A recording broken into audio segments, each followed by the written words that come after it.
All right. Hello, everybody, and welcome to FCI Live. The session that we are in today is Searching for Financial Feasibility with Sarah Lebherz and Don Moffitt. We're so pleased to have them here today. As we get going, just to say that my name is Faye Mack. I am the Executive Director here at Food Co-op Initiative. And for those of you who are new to FCI Live and new to FCI, we are a small nonprofit that helps communities like yours who are working to start a food co-op all across the country. And we provide a number of different kinds of programs, from our peer groups to the co-hosting the up and coming food co-op conference every fall, and other sorts of resources for you all, and hope you'll check us out if you haven't already. All right, and with that, I am very happy to turn it over to Sarah and Dawn. Hey, good afternoon, everyone. Let me share my screen. I got this right. It's going to look like, okay, great. So Faye, thanks a lot. And I'm delighted to be here with you all. And particularly, there's a lot of familiar faces on the screen. And I'm really happy to be here today with my colleague, Sarah Lebherz. Some of you may have worked with my mentor, Bill Gessner, over the years. He developed the pro forma model that's the basis of the work we do today. And he was the first person to provide technical support to co-ops anywhere. He passed the torch to me, so to speak, in 2018. After a 2-year search and a 1.5 years of working together, I now have the pleasure of passing his work and legacy to Sarah. She grew up in the Common Market, which is a 2-store co-op in Frederick, Maryland, and she's worked there for the past 25 years. She's run capital campaigns and was the project manager for 2 new co-op stores. She served as a category manager and a general manager, and is now the chief financial officer. And she was also mentored by Bill as well. So you'll be in really good hands with Sarah, and I'm delighted to be here with her today. Now, today's a good starting point for tomorrow's presentation, which builds on the one that we're going to do right now. So our goal for this session is to share some of our insights about feasibility in general. That's not going to take very long, and really focus in on financial feasibility. We're going to talk about like searching for it, what impacts it, how borrowing impacts it, what some of the risks are, and how you might go about assessing financial feasibility. Thanks, Don. I'm definitely excited to be here with everyone today as well. And I also see some familiar faces out there. And I also just wanted to thank Don for his, sharing his many years of wisdom with me. It's been great working with him, as I know many of you have had experience working with him as well. So to get us started, just looking at feasibility, a quick introduction to feasibility. There's really 4 areas that projects will go through that attempt to answer the question, will this project work? And one of the early areas is going to be community support. And in this stage, you're going to be asking questions like, are there adequate owners? Are you seeing owners join and get excited behind the vision and the mission of the co-op? Does your board have the capacity to take on the project? Are there volunteers willing to serve on the board to move the project forward? Is the community engaged and behind the project? That's really the first early area. The second area of feasibility is the market or trade area.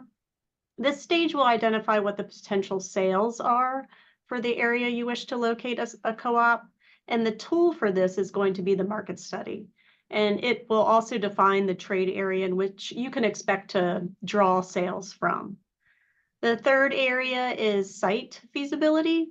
And this stage is going to be about the site characteristics, that if you found a site that you're honing in on, really looking at it and finding out, is there adequate parking? How is the retail synergy in the area? Is there good visibility?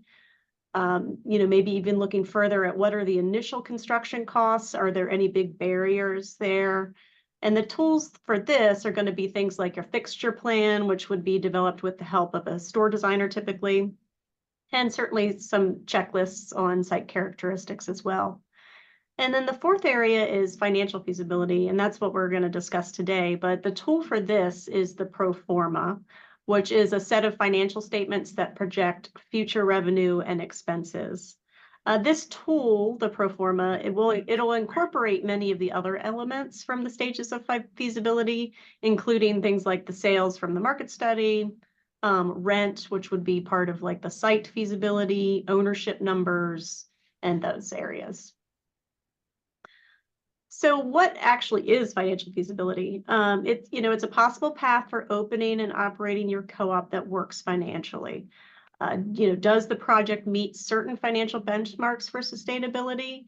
It's really determining that if the project is likely to succeed, and is there enough benefit for the investment? Your project will go through many iterations to find a possible path.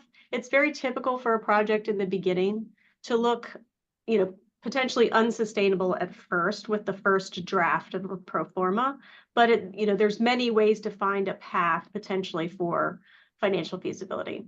It's also an indicator of whether you and your potential funders can expect the co-op to remain in business, because obviously that's very important to people who are investing in it. Lenders will look at specific metrics to assess risk and determine if they can expect to be repaid. So what impacts, like if you're thinking about financial feasibility for your co-op and you're thinking, well, what are the things that we need to be thinking about? And so I'll talk about some of those things in the pre-opening stage. So it's really everything in your vision, right? Up until the time you do the pro forma, there's no limitations really on what you envision for your co-op. And so that's usually our starting point. Like, what are you thinking about where you want to place the store? And of course, so, do you have the market study yet? You don't have to have it first, but then eventually that'll help reflect on the sales volume. We're also looking at the location because that has impacts, right? If you have a site that you want to use, that's going to impact financial feasibility. How much work will it take to turn it into a grocery store? What are the rent or the purchase price? How big is it? Departments that you want to feature, because that's going to impact things like equipment. It's on the next column, but things like equipment and the products that you sell, the gross margin. So that's part of what's in your vision, right? And then also you think about like design, and I said especially materials, because if you go fancy, which is a choice, then it tends to be more expensive than if you go a little more basic.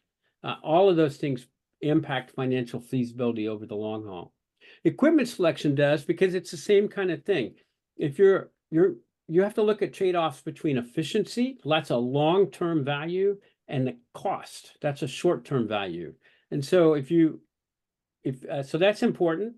The products that you sell, because there are like natural and organic products tend to be able to earn on average a higher gross margin than the conventional products where you might be going head to head with Aldi or your Hannaford or your local supermarket. Your personnel policies matter, and that's something that the board will be working on pre-opening and working with the general manager, because if you offer, for example, you might want to offer health insurance to everybody, which is a great policy, but it's going to impact financial feasibility. And all of these things, of course, you can work with your pro forma, your financial feasibility consultant, because there's going to be a lot of back and forth as the process goes forward. Now, also during the startup, a lot of your work might be done by volunteers. That's going to reduce the startup costs.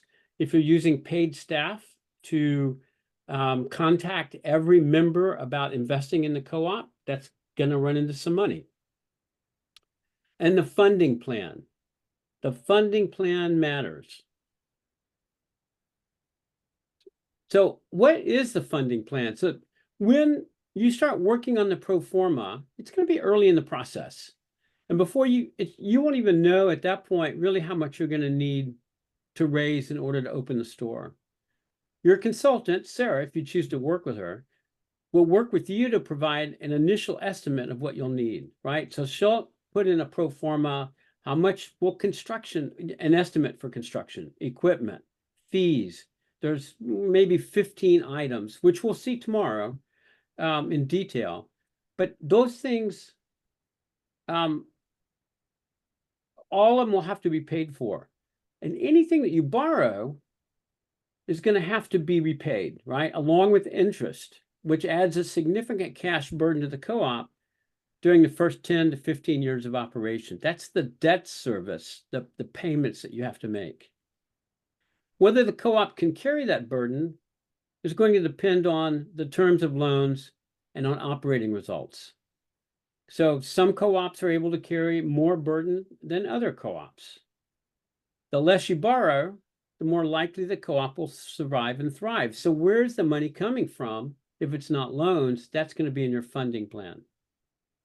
Now, your first pro forma is going to have a funding plan in it, but it won't be your plan because you will not have thought about it to that point. So it's important that over time, you start shaping that plan to your community and your co-op. So how do you reduce debt service? Now, debt service, if you remember, is the cost of those loans over time. It's repaying the principal and it's paying the interest. So if you want to reduce that, because here's what happens, right? You're operating the co-op, and the co-op has to pay for all of its operating expenses, and at the end, there's something left over, or so you hope.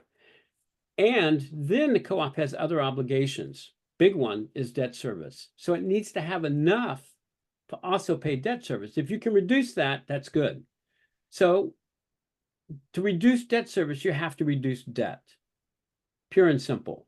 And you can do that by reducing your development costs, like the choices that you make around construction and layout and the equipment and the pre-opening staff. So all of those costs combined, if you can reduce those, then you need less debt. You might want to look at a smaller store size, and Sarah will work with you on this, but a smaller store size means less construction costs, less equipment costs, less HVAC costs, less rent. So that might help as well. In the funding plan, more grants and donations. Some co-ops are finding that they're working with communities. Northside in Wilmington, North Carolina is working with the county, for example. And there's many of them out, a number of co-ops that are looking at doing most, if not all, of their development with grants and donations. And then for any loans that you do have, of course, lowering the interest rate or getting a longer payback period will reduce debt service each year. So what impacts financial feasibility once you open, post-opening? Once the co-op opens, one thing that's often said is that that's when the real work starts. And that's not minimizing the efforts that were made to get to the opening, but it just to illustrate the mountain of work that still needs to be done. Once open, feasibility and really sustainability are going to be put to the test. Some things that impact that post-opening are definitely sales. You know, are you meeting the market study sales? Your general manager will need tools in place to monitor and react quickly. You know, they should be looking at things like, are the store conditions optimal for sales growth? What are the customers' reactions to the store? You often have one chance to win customers over in the beginning. So it's really important to have a good price perception and good store conditions from the onset. But GMs are going to have to act very quickly to improve sales if they're below the market study and to make sure that other metrics don't quickly get out of line. Gross margins is another one that's really going to impact financial feasibility. Gross margins are what is left from sales after cost of goods. So after the product is paid for. Not meeting gross margins can have a detrimental impact on cash. And each department will need to perform inventories to be able to monitor their gross margins and adjust quickly. A lot of times if sales aren't being met initially, product will be on the, particularly produce or things like that, might not be selling fast enough. And there's a grocery term called shrink, where if it doesn't sell fast enough and it expires, or, you know, for produce, it might wilt or look poorly, you have to get rid of it, and that will quickly diminish gross margins. So those two really are, all of these are intertwined, but they're very critical in the beginning stages. Your staffing plan is going to impact financial feasibility because it very much needs to be dependent on the sales. So the store must be staffed according to the level of sales. And you can really burn through cash quickly if labor is not in line. Margin minus labor, that's another term that we look at a lot when we're looking at feasibility of the project, pre-opening and post-opening, but pre-opening, what is the plan for margin minus labor?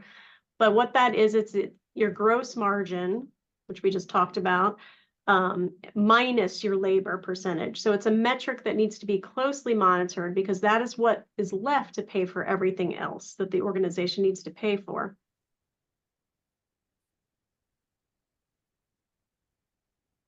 And we have another slide there. This is kind of another way to walk through some of that I just talked about, because that's a lot of jargon on that other slide, but let's look through this another way, essentially. So this is representing what typically happens with natural foods co-ops, income and expenses.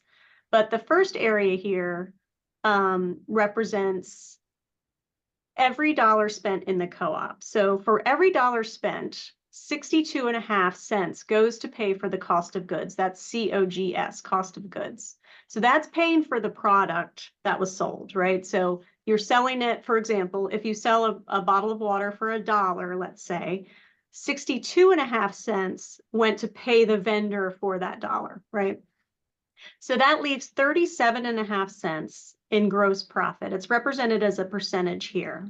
But 37.5 cents is what is left to pay for everything else that the co-op needs to pay for. And of that everything else, labor is going to be the highest expense. On average, we're seeing co-op labor to be around 24.5%. Some are a little higher, some are lower. It a lot of times can be dependent on the sales volume. But 24.5 is about average. Then from that, if you have the 37.5 cents that you had, now you take away 24.5 for labor. And then you're going to take away 11% for operating expenses. And that's going to include things such as rent and utilities, all of your credit card fees, all of those things. Then typically there's about 1.75% for additional obligations. That's going to include things like the debt service that Don talked about, the principal and interest payments that are obligations that the co-op needs to pay.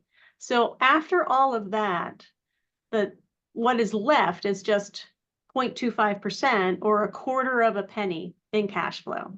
So the grocery business is really a game of pennies. Margins are very thin. So you can see if one area in here is underperforming, particularly labor or margin, it can quickly jeopardize cash. In this example, if margin or labor was off by just a quarter of a percentage point, the co-op would begin dipping into cash reserves, which are often very limited, particularly for startup co-ops. Then we show a similar slide here for typical independent conventional stores. There's some similarities here, but some differences as well. In this slide, you can see every dollar spent at an independent store, gross profit margin is 29%, right? So 71 cents went to pay for the cost of goods, and that left 29% or 29 cents for gross profit margin. And with all the other expenses being similar to natural foods co-op, the operating expenses, the additional obligations, and the cash flow, labor has to be less to realize the same amount of cash flow. That's why we see labor here has changed now to 16%, so much lower. So you can see conventional stores tend to set labor lower, and you might ask, how are they doing this? Typically, this is through hiring mostly part-time or unbenefited staff. They have a lot more efficient systems. A lot of conventional stores are going to have much more efficient systems.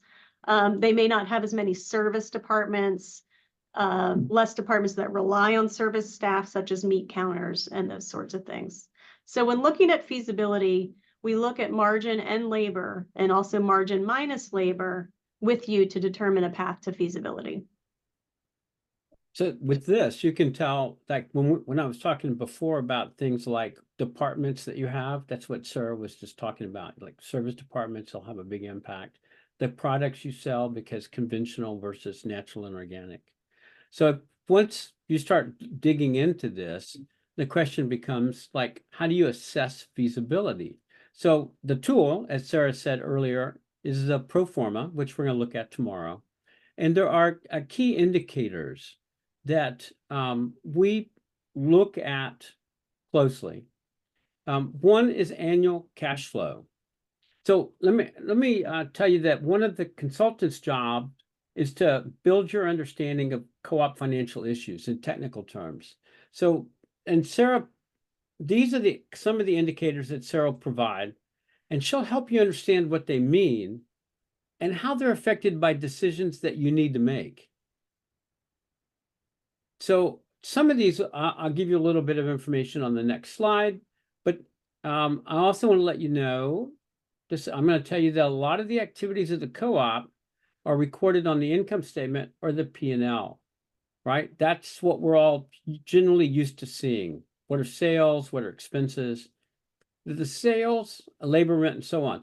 But there are other activities that are recorded on the balance sheet, not on the income statement. For example, if you repay debt, it's going to take cash, but it doesn't show up on the income statement. You also record on the balance sheet, like the purchase of a new piece of equipment or people joining the co-op, any issues like that. So we have to combine the activities of the income statement and the balance sheet to assess what's happening with cash. Because the first question is always, what happens with cash? If a co-op runs out of cash, the party's over. So that's why the first indicator is cash flow.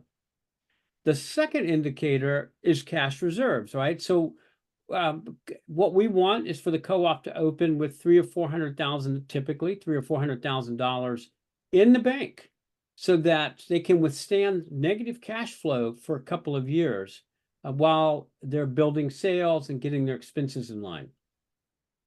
So we'll look at cash reserves, and then we look at EBITDA coming up and debt service coverage ratio. So EBITDA is the core earnings of the co-op. Everyone looks at net income first, but it doesn't really provide enough information. Net income or profit and loss includes some expenses, notably depreciation, that are huge but don't impact cash. So you'll see big losses at the net income line. EBITDA is a better indicator of the health of store operations, right? So it's earnings before interest, before taxes, before the depreciation, and before any patronage dividends that might get paid. We don't really expect to see any of those in the first 10 years. Now, one of the other core metrics, key metrics that I was just talking about is the debt service coverage ratio. Now, it's important because potential lenders look at that to see whether the co-op has enough EBITDA to make the necessary debt payments. So it's the ratio of that number on the left to your interest and principal payments. So we just went through a whole lot of stuff really fast because these are things that how we get into the feasibility area of finance, how we look at that, what some of the things that you're going to see in the pro forma, and some of the metrics that you need to consider when you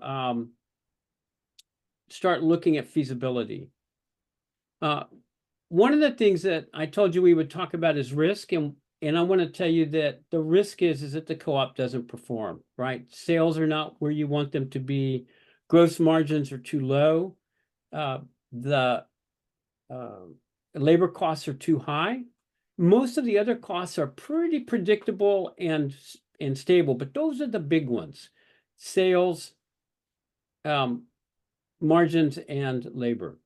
And then the other risk in the startup phase is that you wind up spending a lot more money to develop the store than you planned, because if you open the store with no cash reserves, you're probably not going to be able to stay in business long. Or if you do, it's going to be extraordinarily stressful. So you really need to keep a very close control on your startup expenses and your funding plan, right? So that if you assume you're going to raise all grants and you wind up actually raising half of the money, you have to use debt, then those debt payments are also going to be a big issue. So those are some of the risks that you need to consider as you move forward.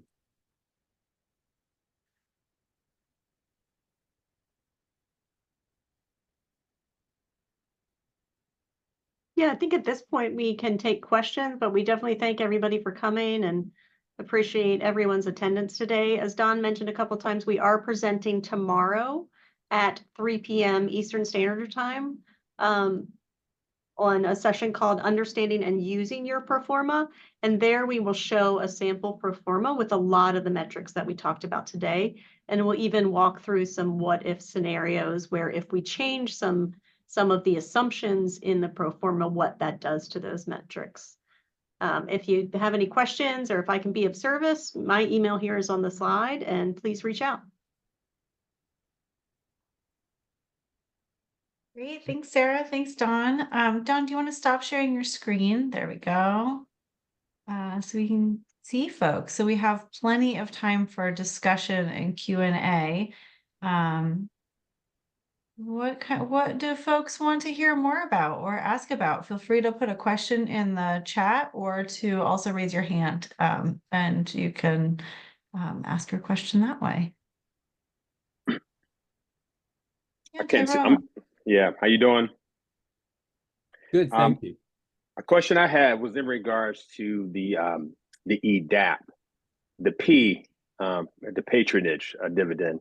So I think I heard you say something about that's typically not paid out until after a certain period of time. I'd be curious to know, how does that affect, the health of the franchise of the co-op if you're paying that out early? If you're paying that early, was that the last thing you said there? Correct. Yeah. Correct. Well, so, it will depend on the structure that your co-op, if your co-op chooses to have, patronage as part of its funding plan, whether it's patronage, dividends is, what they may be, or actually, I'm sorry, I'm talking about preferred shares right now, but like my co-op, we use preferred shares as part of our funding plan. And we have to include, if we have a dividend payout, that impacts our EBITDA calculation. So I think what Don was referring to is typically that isn't paid out if a co-op is not successful in, net income, if there's no profit. Typically, there isn't going to be a payout in dividends, so it wouldn't necessarily impact the EBITDA. Or things like preferred shares aren't going to be paid out until after the 10-year period of the pro forma. I mean, that's typically, but it may depend on the funding plan or the structure of your program. And that would mean, like, for example, if it's, so you mentioned your co-op is preferred shares, so I'm assuming it's a for-profit cooperative corporation versus a nonprofit, correct? Well, I mean, we're not a 501c3 when you say nonprofit, but we are, our mission is not for profit. Okay. All right. Thank you. Yeah, I mean, just to be clear, and if Sarah, if you said this, I'm sorry, but the patronage dividend is something that's paid out to members when there are funds available to share. And the patronage part of that is that instead of being based on the number of shares you own, it's based on the amount of business someone does with the co-op. That is the patronage that they do. So when the co-op makes a profit, it gets distributed based on the patronage of its members. All right. But if you do $1,000 worth of, if you make $1,000 worth of purchases from the co-op in a given period of time, and I make $100, you'll get a payout 10 times the size that I do, because it's based on your purchases. Thank you. Thanks. Sarah, I see a question in the chat about asking about a culturally aligned feasibility study for funding. Now, I'm assuming that we're talking about Dinah, you can tell me if I'm wrong, but I'm assuming we're talking about financial feasibility. So, do you have any thoughts on that? I mean, if we're talking about a funding plan, a culturally aligned funding plan, we work with all kinds of groups, all kinds of visions, all kinds of communities. And so we're looking to them to tell us what the funding plan is that works for their cultural situation, their position, their group. But do you have any other thoughts, Sarah, you want to add? Funding. I mean, right. I think, like you said, the funding plan, I think there's been a lot of question about market studies also, and those being culturally aligned. And I know that there's some different groups out there that are working on that. But as far as funding plans, because that's coming from the client itself, we're expecting that to be part of your vision, right? So how you see the funding working. So I see. I don't want to mispronounce your name, and I'm sorry if you do, but I'm going to go with Dinah. I see your hand It's up. Dina. It's Dina. like Tina. All right. I'm sorry. It's okay. You're right. It does relate to the market study. The National Black Food Justice Alliance. Actually, I was a part of that cohort where the Alliance created a market study that is, in alignment with Black farmers and people who are working with food and opening up co-ops. And the reason why I brought it up in this group is because I heard conversation around, your budget has, you may not get funding because of the feasibility. And it's funny because in communities like ours, in predominantly African-American communities, those types of things, and I have 2 nonprofits that I co-founded with my late husband and still run. We really, if we build it, people come. And it's hard to put that into our budgets. It's hard to explain it because whether we're doing a market study or going for funding, this always comes up. We have to really go out of our way to prove that we spend money, which is kind of ironic, being as though we're the highest consumers and spend $1 trillion a year. So that's where that question came from. Thank you for answering. Sure. Well, I'll say a little bit more. First, Dina, and everyone, it's the question that you raise is a really good one. It's like, well, but the market study says this, but we have reason to believe that it's just wrong, and that's not actually limited simply to like Black founded co-ops. And we're working with a client in the San Diego area. And they've hired a general manager, and the general manager feels like the market study isn't right. And all we can do is to say, you need to go back to the market analyst, the one who provided you with the study, because they're the so-called experts, but they're the ones who know the most. You got to go back to them and get them to tell us if they're going to revise their numbers.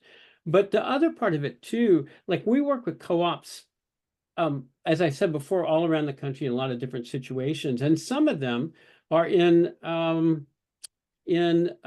predominantly white communities, and they're providing natural and organic foods. And when they go to city council, they're not going to get like excitement and funding. They have to figure out their funding plan in other ways.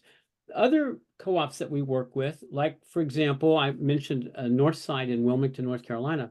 They're working with elected officials who want to support the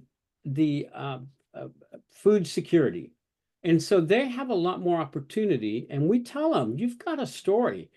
work your story out, know what your story is, and go start talking to every foundation, city, county, state official you can find, and start building support for that. So in some ways, I mean, it's I mean, we're looking, we don't assume that all co-ops are the same. I see there's a question about staffing structure. Before we go to that, Sarah, Yeah. Fertile Grounds had their hand raised for a few minutes, and I wonder if it's Oh, related. yes. So let's take Fertile Grounds question, and then there's a couple questions, then we can go back to that staffing structure. And Tyrone, I see Okay. your hand too, so we'll come to you as well.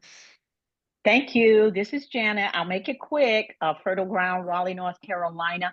I want to just reinforce that the stack, even if it is initially based on a market study, whether it's traditional or liberatory, we have found that our pro forma professional, Don Moffitt, actually listened to what we wanted our stack to look like, even though it was atypical. So I'm not promoting his work, or the work that he and Sarah do, but I am saying that he listens and he adjusts your stack, your usage, your sources stack according to the wishes of the cooperative, regardless, I should say, maybe in comparison with your explanation and the market study.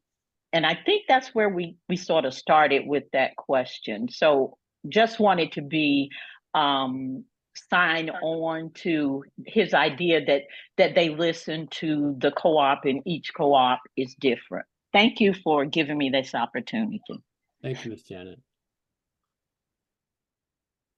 Tyrone, is your question related to this topic before we shift gears? No. Okay, great. I'm going to ask you to hold then for a moment, and let's go to the Henrik's staffing structure, Sarah, that you were about to answer. No problem. Sure. Yeah. Yep. The question is there an assumed staffing structure in assessing feasibility, and how does that play into assuming labor costs? So when we first draft the pro forma for clients, we're going to start off by having a meeting with you and with the team that you choose to involve in that. But we're going to ask a lot of questions about how you see the staffing plan. Actually, are you interested in livable wage, or what is your vision for the co-op? And that may include some questions around staffing. And from there, we're going to build it based on what we hear. So it's not a detailed plan that we have assumed. We're really getting information from you to build it into there. And then we'll take a look at it and see how it works, right? How does it work with the margin that you're also assuming? Because we're going to ask you questions too about product mix and what departments do you expect to see and those sorts of things. Once we look at that, we're also, we have access to a database of other co-ops through Cometrics, where we can compare, we can do some comparisons to co-ops of a similar sales volume, and we can take a look at that too and see how how is it falling in line with that. So there's not like already an assumed staffing structure that we're going to come forward with. We're going to work with you on it, but we do have some comparisons that we can use to see how it fits into that. Hopefully that answered the question there.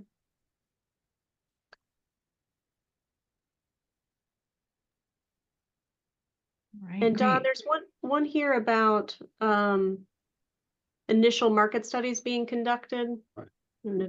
You want to take that one?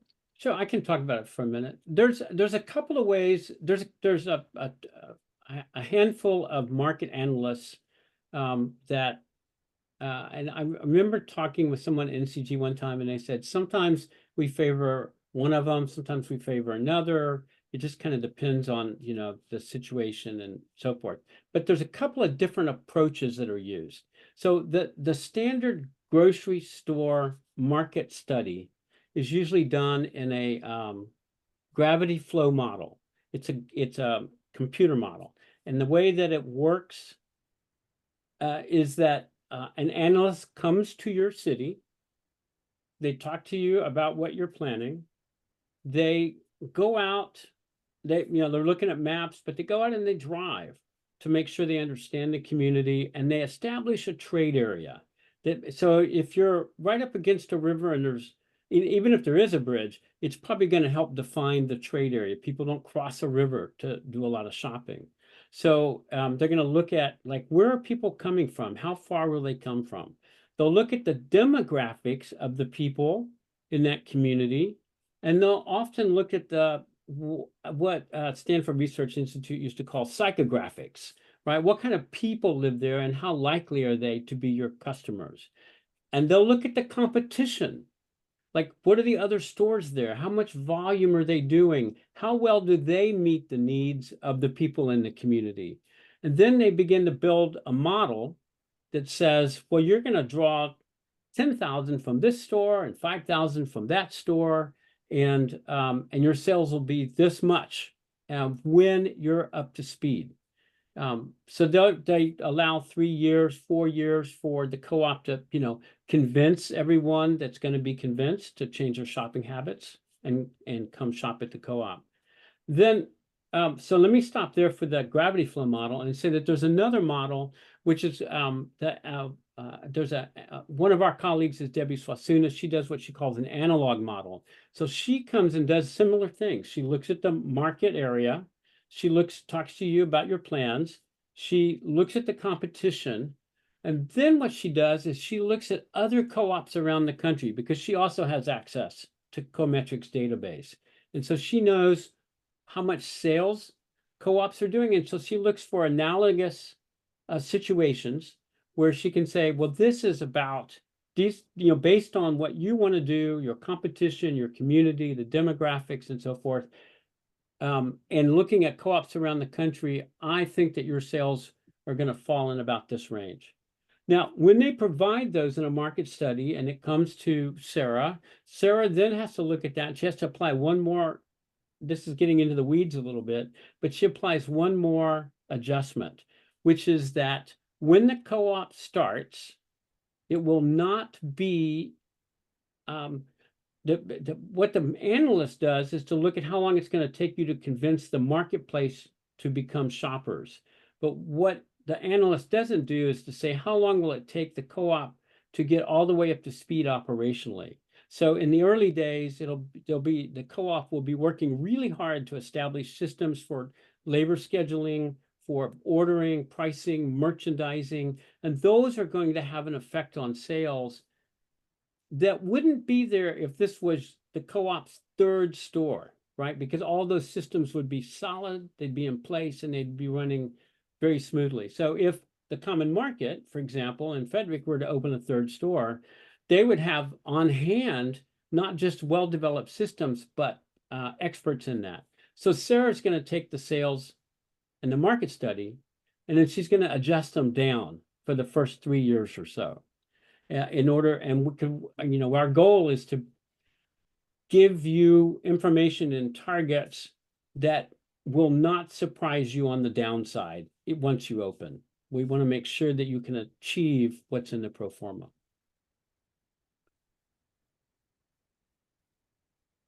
All right, thanks for that, Don. Why don't we head over to Tyrone to see what your question was? Actually, you took away from what I wanted to say, because I want to build on what you just said. So you mentioned a gravity model, analog model. So that's all considered the capture rate, correct? Right. Yeah, I'm sorry, Tyrone. Let me.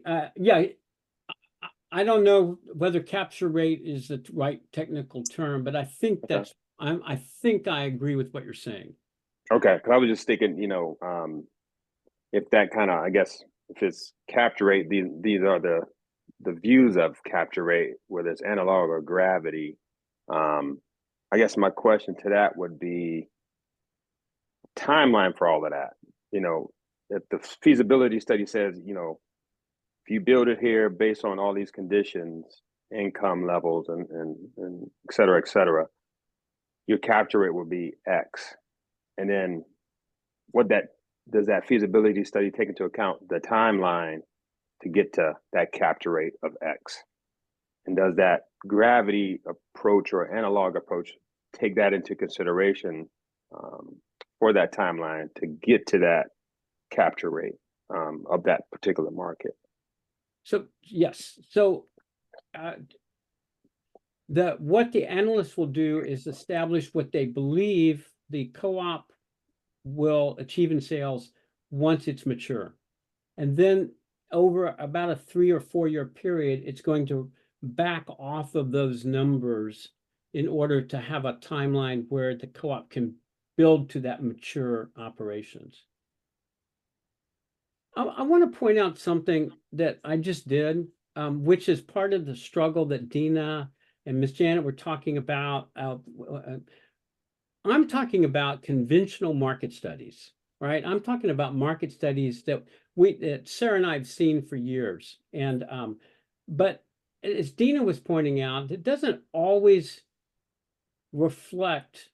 It's not culturally sensitive, and I'm just underscoring, for everybody, how this is the way you do a market study, which is not necessarily true. And Fertile Ground was a trailblazer in finding someone to do a liberatory market study. So a different approach that I am not well versed in.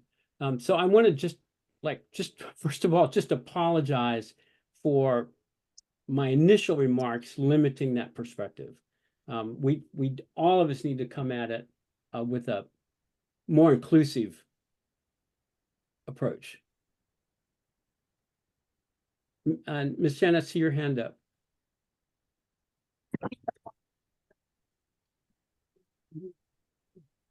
On this presentation, but this is one reason why we respect Don for his honesty and integrity around some of these issues.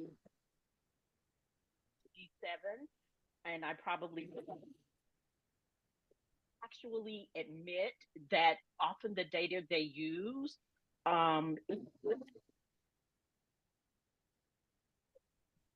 unity than what we call urban food cooperatives, which means kind of Black. So thank you for honoring that. It was helpful. Number one, survey the community, we're going to do this, we're going to do that. None of that happened until we had a market study. They actually surveyed our community, and what was people were not already members of Fertile Ground, so they better inform what we now. Here is the as my grandmother used to say, how you this book is so new. Now we have to compare a regulatory market study, its projections, along with what done over the next 10 years. We'll take ground soon to see everything that was predicted. Information really falls into how we grow and progress as a food cooperative, because so thank you guys for being honest, and this is where Fertile Ground is. We're prayerful that it will work. We think it will work, but only that there's limited data on the kind. I'm not sure if her audio is not good. Like every other thing is muddled. Sorry about that, guys. It's okay, Ms. Janet. It's one way to make us pay really close attention to what you're saying. I think we missed some gems there. She was probably dropping a lot of gems we missed. Guys, I apologize. I have my AirPods. Nope, you just faded again. Often, if anybody wants to contact Fertile Ground, we're happy to have the conversation, but we appreciate the intent